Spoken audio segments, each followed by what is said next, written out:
18h au Caire. Mesdames et messieurs, bonsoir. Nous commençons nos émissions en langue française sur Nal TV International tout de suite et qui vont se poursuivre jusqu'à 20h heure locale du Caire. On commence tout de suite par le journal qui est aussi diffusé sur la chaîne de la télévision égyptienne. J'ai le plaisir de présenter le journal en compagnie de mon collègue Cherif Boussela. Bonsoir Cherif. Bonsoir Elham. Mesdames et messieurs, bonsoir. On commence tout de suite avec les principaux titres.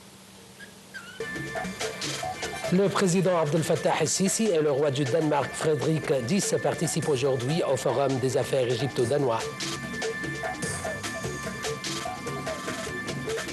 En Syrie, les rebelles aux portes de Homs après avoir pris des villes d'Alep et de Hama.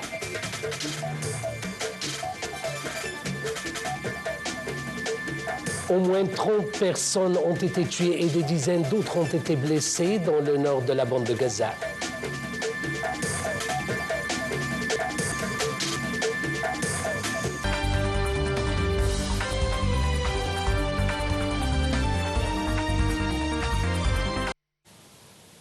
À la une de l'actualité, le président Abdel Fattah el-Sisi a confirmé que l'Égypte et le Danemark signeraient demain une déclaration visant à élever le niveau des relations stratégiques entre les deux pays et que l'Égypte n'épargne aucun effort pour fournir des installations aux entreprises danoises opérant en Égypte.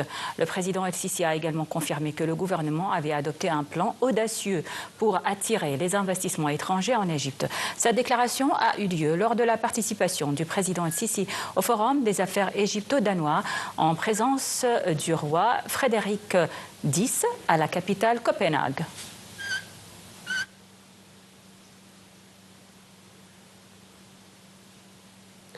Le roi du Danemark, Frédéric X, a de son côté souligné que le lancement du Conseil des affaires égypto-danois donnera une forte impulsion aux relations commerciales entre les deux pays. Le roi du Danemark a également confirmé que le marché égyptien est attractif pour les investissements des entreprises danoises.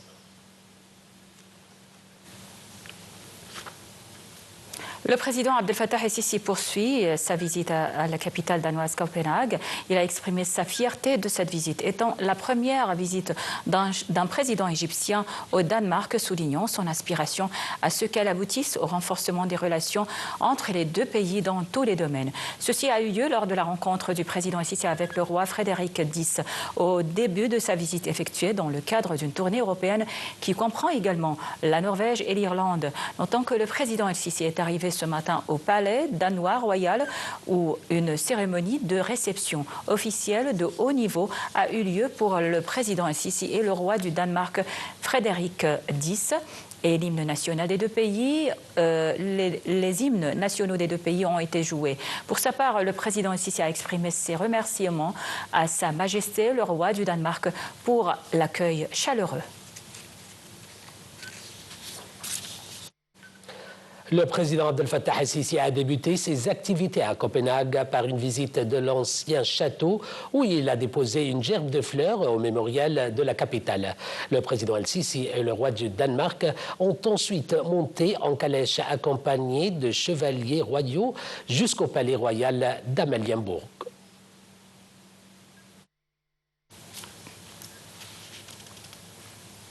Et l'ambassadeur d'Égypte au Danemark, Mohamed Karim Cherif, a qualifié la visite du président Abdel Fattah el-Sisi au Danemark d'historique, notant que cette visite est la première d'un président égyptien et qu'elle intervient à l'invitation du roi et de la reine du Danemark et du Premier ministre Mette Frederiksen.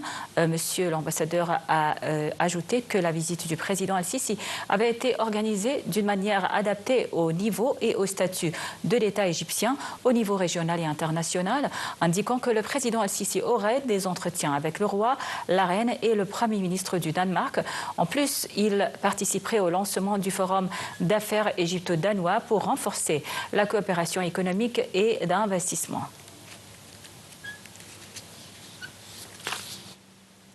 La première dame d'Égypte, Mme Intisar el-Sisi, a félicité sur sa page de réseau social l'équipe féminine de handball pour sa première qualification historique au championnat du monde. Une réussite qui reflète l'esprit de détermination et de travail acharné. Je suis fière de ce que vous avez accompli et je vous souhaite un succès continu, a-t-elle publié. Le ministère syrien de la Défense a annoncé aujourd'hui que des unités de l'armée et des avions de chasse ont pris pour cible des véhicules et des rassemblements rebelles dans la province de Hama aux mains des rebelles. Après avoir pris Alep et la ville stratégique de Hama en Syrie, les rebelles poursuivent leur avancée aujourd'hui et sont désormais aux portes de Homs, dernière grande ville encore aux mains du pouvoir sur la route de la capitale Damas.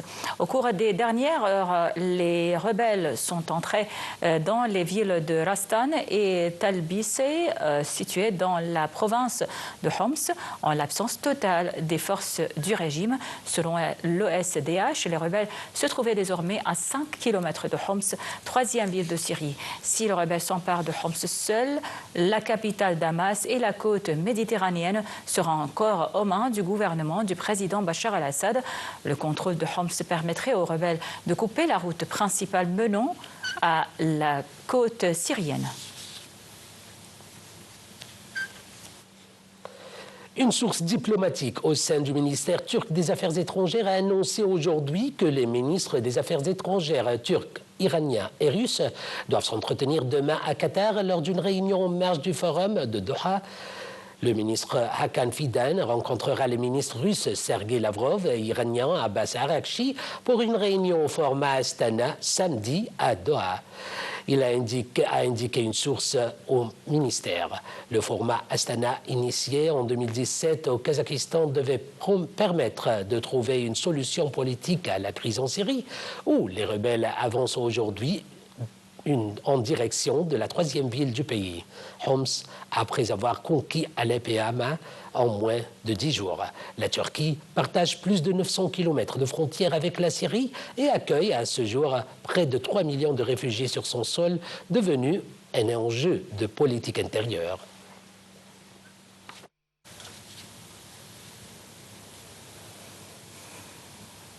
Et dans un autre contexte, des sources syriennes ont annoncé la fuite des milliers de Syriens de la ville de Homs avec l'avancée fulgurante des groupes rebelles armés en Syrie. Lors d'un point de presse à Genève, le directeur de la coordination des urgences du Programme alimentaire mondial, Samer Abdel-Jaber, a annoncé que les combats entre rebelles et forces syriennes ont fait 280 000 déplacés depuis le 27 novembre. Cela n'inclut pas le nombre de personnes qui ont fui le Liban lors de la récente escalade des combats entre le Hezbollah et Israël. Les déplacements massifs de population ont eu lieu depuis que les rebelles ont lancé leur offensive éclair il y a peu plus d'une semaine. Monsieur Abdel-Jaber a indiqué que le PAM et ses partenaires humanitaires veulent sécuriser des itinéraires qui permettront d'acheminer l'aide aux communautés qui en ont besoin.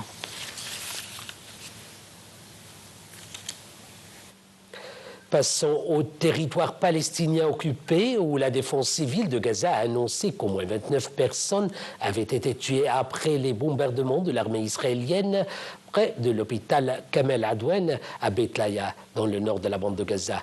Selon l'agence de presse palestinienne Wafa, l'armée d'occupation israélienne avait pris l'assaut l'hôpital Kamel Adwan dans la matinée et l'avait vidé de ses patients et des personnes qui les accompagnaient.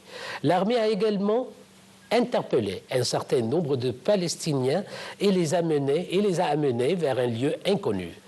L'Organisation mondiale de la santé a rapporté plusieurs attaques cette semaine sur l'hôpital Kamel Adwan, assurant que cet établissement avait été la cible de tirs de drones à 8 reprises hier et que les réseaux d'oxygène, d'air comprimé et d'eau de l'hôpital avaient été endommagés. Selon l'ONU, la situation dans la bande de Gaza est épouvantable.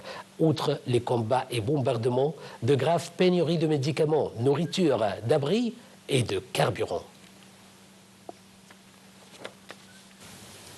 La Ligue arabe a annoncé le report de la réunion extraordinaire des ministres arabes des Affaires étrangères qui devait se tenir dimanche prochain au siège du secrétariat général de la Ligue arabe.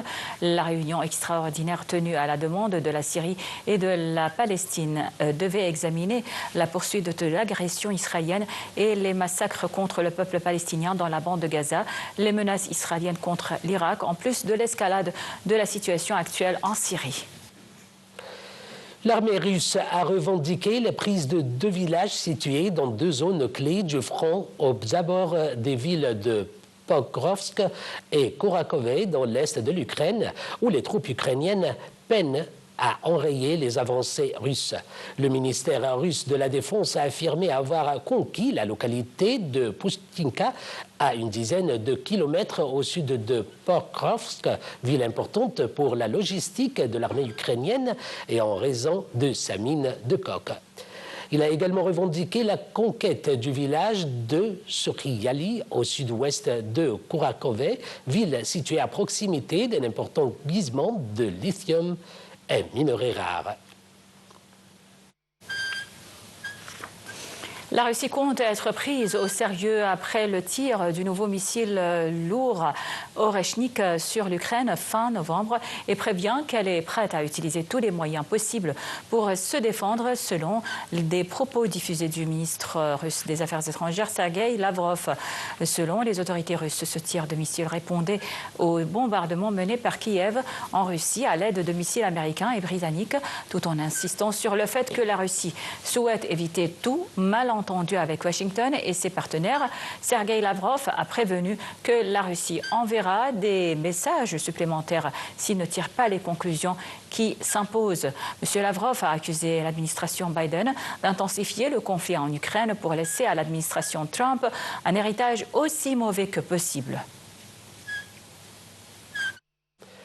En Corée du Sud, le chef du parti du pouvoir du peuple, Han Dong-kun, a reconsidéré sa position vendredi après avoir affirmé la veille que sa formation ferait échec à la motion en destitution du président Yoon Suk-yeol déposée par l'opposition du Parlement au Parlement. Pour sa part, le chef du Parti démocrate, la principale force d'opposition, Lee Jae-myung, a exigé une réunion officielle avec le chef du Parti du pouvoir au peuple, Han Dong-un, pour discuter l'évolution de la situation dans le pays.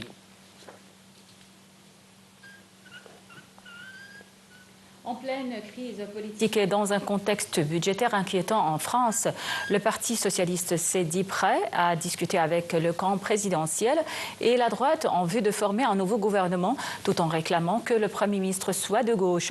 Le président Emmanuel Macron reçoit à l'Élysée plusieurs dirigeants politiques en vue de la formation d'un gouvernement d'intérêt général, après la chute mercredi soir de celui dirigé par Michel Barnier, victime d'une censure parlementaire historique.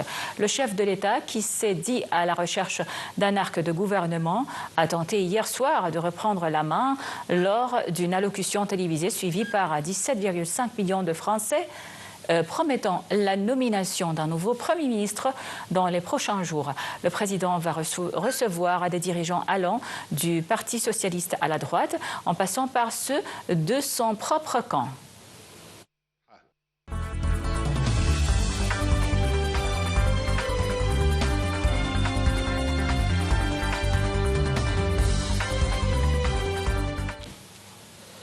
La Banque mondiale a annoncé que l'Association internationale de développement allait débloquer un montant record de 100 milliards de dollars de financement pour les pays les plus pauvres de la planète. Les fonds sont destinés à financer des projets et des programmes qui stimulent la croissance économique, réduisant la pauvreté et améliorant la vie des personnes pauvres dans divers domaines. Tout de suite, les détails. La Banque mondiale a annoncé que l'Association internationale de développement IDA allait débloquer un montant record de 100 milliards de dollars de financement pour les pays les plus pauvres de la planète. Cette annonce intervient à la fin des processus de levée de fonds d'un an qui a permis de récolter 23,7 milliards de dollars, selon un porte-parole de la Banque mondiale. Ceci représente une légère augmentation par rapport aux 23,5 milliards de dollars promis par les pays donateurs lors du dernier cycle de collecte de fonds il y a 3 ans.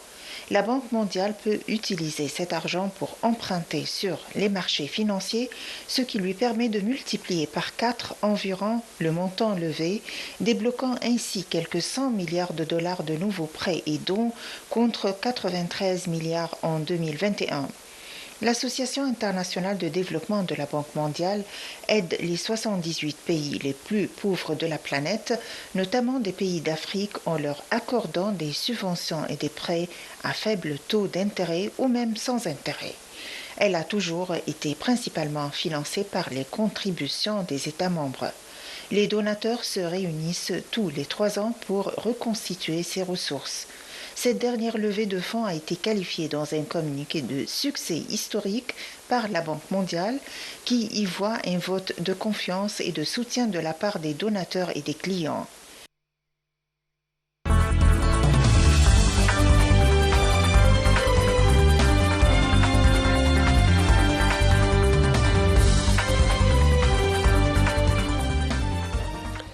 Le géant africain Al-Ahli connaît désormais ses adversaires de la phase de groupe du mondial des clubs.